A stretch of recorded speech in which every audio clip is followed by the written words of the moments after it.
पूरा सा राजनीतिक प्रकरण और इसमें मैं कुछ बातें राजनीतिक कहूंगा तो ये नहीं समझना चाहिए कि यहाँ राजनीति हो रही है, क्योंकि पूरी बात पूरा प्रकरण और इसके पीछे जो मूल भाव है वो राजनीति से निकला हुआ विषय है।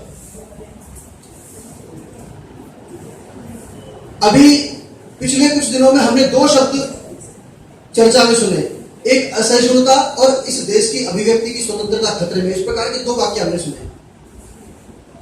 जो भी लोग इस देश को ठीक से जानते हैं, जिन्होंने इस देश के बारे में अध्ययन किया है और भारत के बारे में जिनको गहरी जानकारी है, वो भारत को कभी असहिष्णु नहीं कह सकते।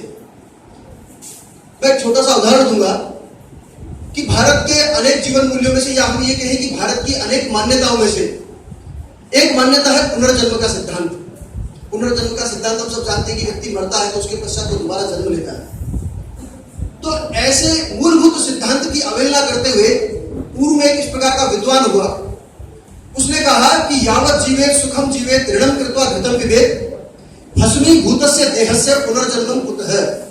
अर्थात जब तक जियो सुख से जियो, कर्ज लेकर भी घी पियो, इस देह की भस्म बनेगी, पुनर्जन्म किसने देखा है।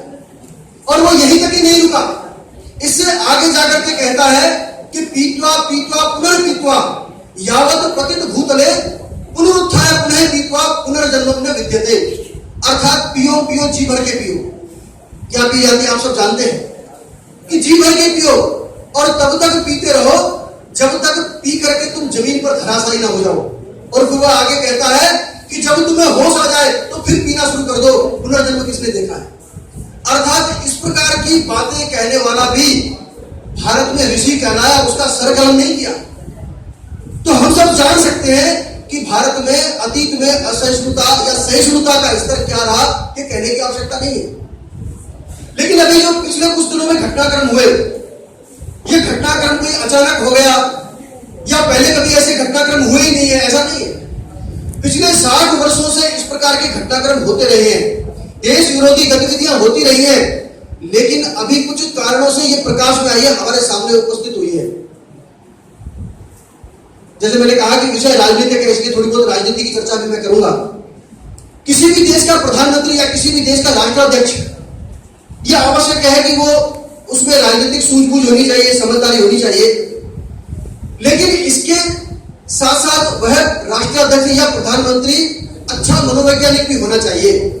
अब ये सारा जो घटनाक्रम हमने देखा, उससे एक बात तो कम से कम स्पष्ट हो गई कि जिस प्रकार से इस घटनाक्रम से निपटा गया और उसका उत्तर दिया गया, लगता है कि इस देश को चलाने वाले लोग वो अच्छे मनोवैज्ञानिक भी हैं। और छोटी सी, मैं कोई बहुत ज्यादा समय नहीं लेने वाला हूं क्योंकि मेरे बाद में ही बोलने वाले हैं, लेकिन घटनाक्रम से अलग हट करके मैं कुछ बात कहना चाहूंगा। जैसे मैंने कहा कि अभी ये घटनाक्रम अचानक हो गया, ऐसा नहीं है। राष्ट्र विरोधी गतिविधियां, देश विरोधी गतिविधियां पिछले 60 वर्षों से चली आ रही है। और ये क्यों चली आ रही है, इसके पीछे क्या कारण था, तो हमको थोड़ा सा इतिहास में झांकना होगा। इस देश के प्रथम प्रधानमंत्री हैं जवाहरलाल नेहरू, हम सब जानते हैं, और उनके नाम